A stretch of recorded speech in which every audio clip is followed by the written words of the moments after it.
Hello students, last class में हमने क्या पढ़ा था? अभी मैट्रिक्स के बारे में पढ़ा था, उसकी डेफिनेशन पढ़ी थी, ठीक है। एलिमेंट्स के बारे में पढ़ा था, उसकी जनरल एलिमेंट्स की जनरल फॉर्म के बारे में पढ़ा था। एंड अब उसके बाद नेक्स्ट टॉपिक है general form of A matrix. General form of A matrix देखो कि हम डिनोट करते हैं मैट्रिक्स को कैपिटल लेटर से डिनोट करते हैं, उसकी जनरल फॉर्म को ऐसे डिनोट किया जाता है A I J of order m by n। अगर इसको एक्सटेंड करके लिखें तो कैसे लिखी जाएगी? इसको मैंने एक्सपेंड कर दिया है। m by n ऑर्डर का मतलब होता है m row and n column. गौर से देखोगे, first row, second row and up to so on mth row. ऐसे कॉलम के बारे में बात करें, first column, second column, third column and up to so on nth column, ठीक है। ये वाला जो एलिमेंट है वो देखो गौर से कहां पर है? First row and first column है, इसलिए इसकी i की वैल्यू भी 1, j की वैल्यू भी 1, मींस a11। ये वाला जो एलिमेंट है रो फर्स्ट में है बट कॉलम कौन सी में है? सेकंड में, इसलिए यहाँ पे a12 मींस i की वैल्यू 1, j की वैल्यू 2। ये वाला जो एलिमेंट है वो फर्स्ट रो में है बट कॉलम कौन सी है? Third, a13। तो ऐसे करके इनकी क्या की गई है? एलिमेंट्स की नेमिंग की गई है, a11, a12, a13 up to so on a1n। ये a1n इसलिए है क्योंकि ये फर्स्ट रो में है, लेकिन कॉलम कौन सी है इसकी? nth कॉलम है। कौन सी कॉलम है इसकी भी? nth column. ऐसे ही नेक्स्ट रो चेंज हो जाएगी तो i की वैल्यू क्या हो जाएगी? 2, क्योंकि सेकंड रो है, इसके अंदर i की जगह तो क्या आएगा? 2, ठीक है। लेकिन j की जगह क्या आएगा? चेंज होता रहेगा। फर्स्ट कॉलम के अंदर है तो a21, सेकंड कॉलम के अंदर है तो ये a22, थर्ड कॉलम के अंदर है तो ये a23 and up to so on. ऐसे लास्ट, ये लास्ट रो है, mth रो है, इसके अंदर ये फर्स्ट एलिमेंट होएगा am1 बिकॉज क्योंकि ये एलिमेंट फर्स्ट कॉलम में है एंड mth रो के अंदर है, इसलिए इसका नेम क्या होगा? am1। इस एलिमेंट का am2, ये mth रो में है बट कॉलम कौन सी इसकी? am2 and up to so on. ये लास्ट वाला एलिमेंट क्या आएगा? mth रो के अंदर है, nth कॉलम के अंदर है, इसलिए इसका इस एलिमेंट का नाम क्या आएगा? amn। Okay, now next topic is diagonal elements and non diagonal elements. Diagonal elements क्या होता है बच्चों? Elements are said to be diagonal. Elements को डायगोनल एलिमेंट्स कब कहेंगे? If i is equal to j, i की वैल्यू j के equal होगी। अब i और j कहां पे बराबर? मैंने कहा था आपको जनरल फॉर्म एलिमेंट की क्या होती है? a i j। जब ये i और j बराबर हो जाते हैं तो उनको क्या बोला जाता है? डायगोनल एलिमेंट्स बोला जाता है। जैसे यहाँ पर गौर से देखो भी, ये या इस प्लेस पे i और j बराबर है, 1 1 2 2, यहाँ पे क्या आएगा? a33 and so on. These are diagonal elements. अगर गौर से देखोगे तो ये एलिमेंट कहाँ पे लाई करने लग रहे हैं? डायगोनल के ऊपर लाई करने लग रहे हैं, इसलिए इनको क्या बोला जाता है? डायगोनल एलिमेंट्स बोला जाता है। जब i और j की वैल्यू बराबर हो तो उनको क्या बोला जाता है? Diagonal elements. जैसे for example a11, a22, a33 etcetera. Now elements are said to be non diagonal. Non diagonal कब कहलाएंगे? जब i और j क्या ना हो? बराबर ना हो, i is not equal to j। जैसे for example a12, a23, a32 etcetera. दीज एलिमेंट्स जो डायगोनल के ऊपर नहीं लाई करते उनमें गौर से देखो i और j बराबर नहीं है, i और j की वैल्यू क्या नहीं है? इक्वल नहीं है। इन एलिमेंट्स को क्या बोला जाता है? Non diagonal elements. इनको क्या बोला जाता है? Non diagonal elements.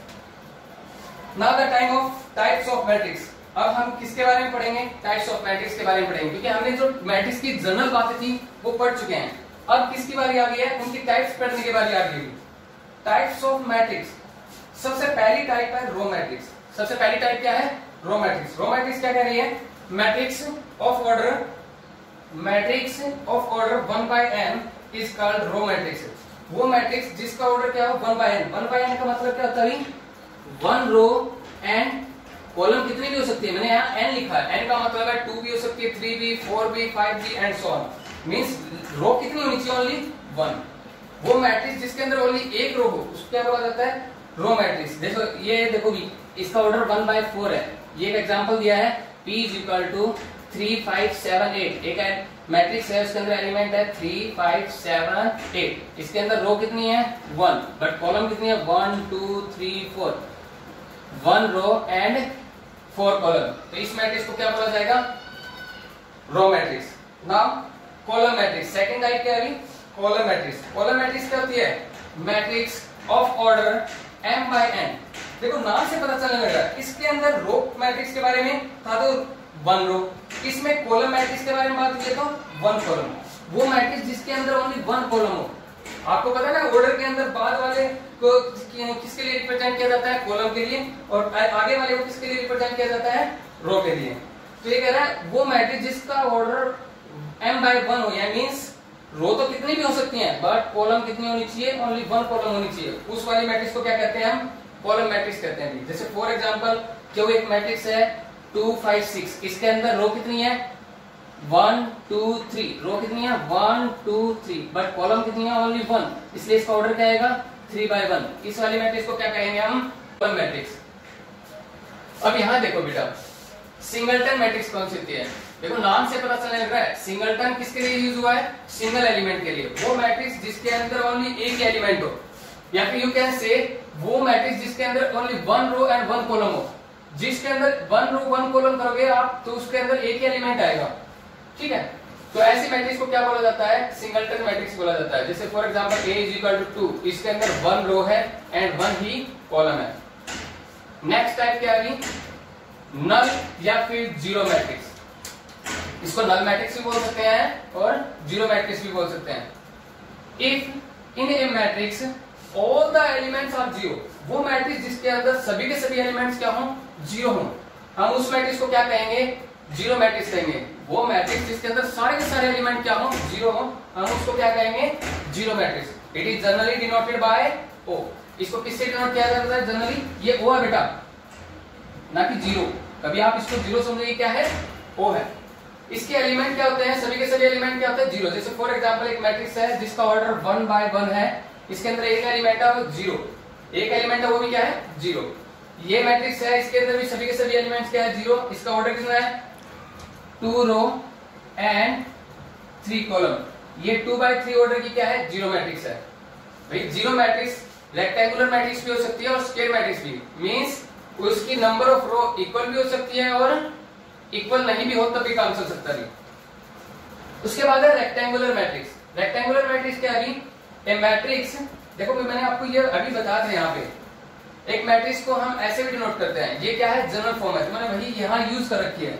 A matrix Aij m by n order is said to be rectangular if m is not equal to n। वो मैट्रिक्स जिसके अंदर number of row is not equal to number of column, क्योंकि m किसके लिए use किया गया था, number of रो के लिए, n किसके लिए यूज किया गया था, नंबर ऑफ कॉलम के लिए। मैंने यहाँ ऑर्डर से उठाया m और n को। Number of row is not equal to number of column, उस मैट्रिक्स को क्या कहेंगे, रेक्टेंगुलर मैट्रिक्स।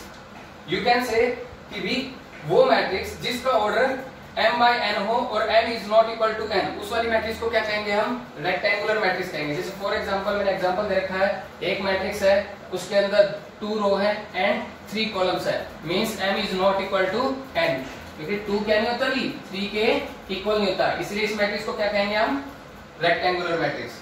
नेक्स्ट है स्क्वायर मैट्रिक्स। हम 6 टाइप पे पहुंच गए हैं, वो कौन सी है, स्क्वायर मैट्रिक्स। स्क्वायर मैट्रिक्स कौन सी होती है, a matrix Aij m by n, एक मैट्रिक्स को ऐसे रिप्रेजेंट करते हैं, मैंने पिछली टाइप में भी पढ़ाया था, अभी बता रहा हूँ। एक मैट्रिक्स को हम ऐसे डिनोट करते हैं जिसका ऑर्डर क्या है, m by n है। ये मैट्रिक्स कब कहलाएगी, square matrix, if m is equal to n। अगर m इक्वल होगा n के तो हम क्या कहेंगे, ये मैट्रिक्स क्या है, स्क्वायर मैट्रिक्स है, ठीक है। जैसे फॉर एग्जांपल मैंने कहा है b इज इक्वल टू 2 3 4 5, एक मैट्रिक्स है b जिसके अंदर रो कितनी है, अभी 2 है और कॉलम कितनी है, अभी 2, means number of row is equal to number of column. यहाँ पे यही मेंशन किया गया अभी, m और n का मतलब क्या था, m stand for number of row, n stand for number of column, means number of row is equal to number of column, then you can say it is a square matrix. उसके बाद अभी diagonal matrix. Next type क्या है, diagonal matrix. Diagonal matrix क्या होती है, if all elements except the principal diagonal.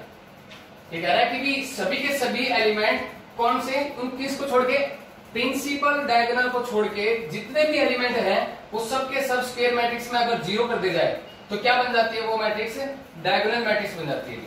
फिर से रिपीट कर रहा हूं कि भी प्रिंसिपल डायगोनल के एलिमेंट्स को छोड़ने के बाद जो भी एलिमेंट्स है वो सभी के सभी अगर जीरो हो जाए किसी मैट्रिक्स के अंदर तो वो क्या बन जाती है, डायगोनल मैट्रिक्स बन जाती है। या फिर दूसरी डेफिनेशन भी लिखी गई है यहाँ पे, square matrix A is equal to Aij is a diagonal matrix if Aij is equal to 0, सारे के सारे Aij 0 हो जाएंगे when I is not equal to j, जहां पर I की वैल्यू j के बराबर नहीं है वो सारे के सारे Aij क्या हो जाएंगे 0। देखो आप गौर से देखो, मैंने अभी पीछे भी बताया था आपको, ये जो Aij यहाँ पर जो एलिमेंट है ना, वहां पर I और j की वैल्यू क्या है, बराबर होती है, क्योंकि ये वाला एलिमेंट है A11 यानी I और j बराबर है, ये वाला एलिमेंट है A22 क्योंकि ये वाला element second row second column में, ये वाला एलिमेंट है A22, ये वाला एलिमेंट है A33, तो यहाँ पर I और j क्या है, इक्वल है। तो इनको छोड़ने के बाद वो जितने भी एलिमेंट्स बचते हैं जिसमें I is not equal to j, ये वाले एलिमेंट है, वो सारे के सारे क्या कर दिए जाए, अगर 0 कर दिए जाए तो वो वाली मैट्रिक्स क्या बन जाएगी, डायगोनल मैट्रिक्स बन जाएगी। वो वाली मैट्रिक्स क्या बन जाएगी, डायगोनल मैट्रिक्स। इस डायगोनल मैट्रिक्स को हम ऐसे भी रिप्रेजेंट कर सकते हैं, diagonal matrix of 2 3 4, diagonal matrix of 2 3 4। उसके बाद है next identity matrix. Identity matrix कौन सी है, अभी बस इसी में थोड़ा सा इंप्रूव किया गया है, जो डायगोनल मैट्रिक्स है उसी में थोड़ा सा इंप्रूव किया गया है। क्या है उसमें, क्या चेंज आया है, a diagonal matrix having all diagonal elements, ये जितने भी डायगोनल एलिमेंट्स है ना भी, इनको अगर मैं 1 1 1 कर देता हूँ, मीन्स क्या कर देता हूँ, इन सभी एलिमेंट्स को 2 3 4 को हटा के क्या कर दूं मैं, अगर 1 1 कर देता हूँ तो वो वाली मैट्रिक्स क्या बन जाती है, आइडेंटिटी मैट्रिक्स बन जाती है। वो मैट्रिक्स जिसके अंदर सारे के सारे डायगोनल एलिमेंट्स क्या हो, 1 हो, वो वाली डायगोनल मैट्रिक्स को क्या कहेंगे हम, आइडेंटिटी मैट्रिक्स कहेंगे।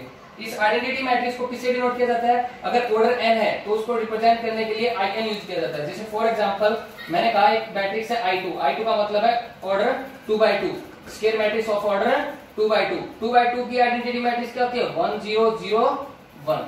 उसके बाद नेक्स्ट टाइप है स्केलर मैट्रिक्स। स्केलर मैट्रिक्स कौन से थे, एक diagonal matrix is said to be scalar, ये कह रहा है कि डायगोनल में ही चेंज हुआ है, इस डायगोनल मैट्रिक्स में क्या हुआ है, थोड़ा चेंज हुआ। क्या चेंज है वो, इन सभी डायगोनल एलिमेंट्स को अगर सेम कर देते, देखो सेम तो यहाँ पे भी क्या है, लेकिन यहाँ पे सिर्फ 1 1 किया गया आइडेंटिटी में, लेकिन इसमें क्या है 1 1 की बजाय 2 2 भी कर सकते हो आप, 3 3 5 5 भी कर सकते हो, 3 3 भी कर सकते हो।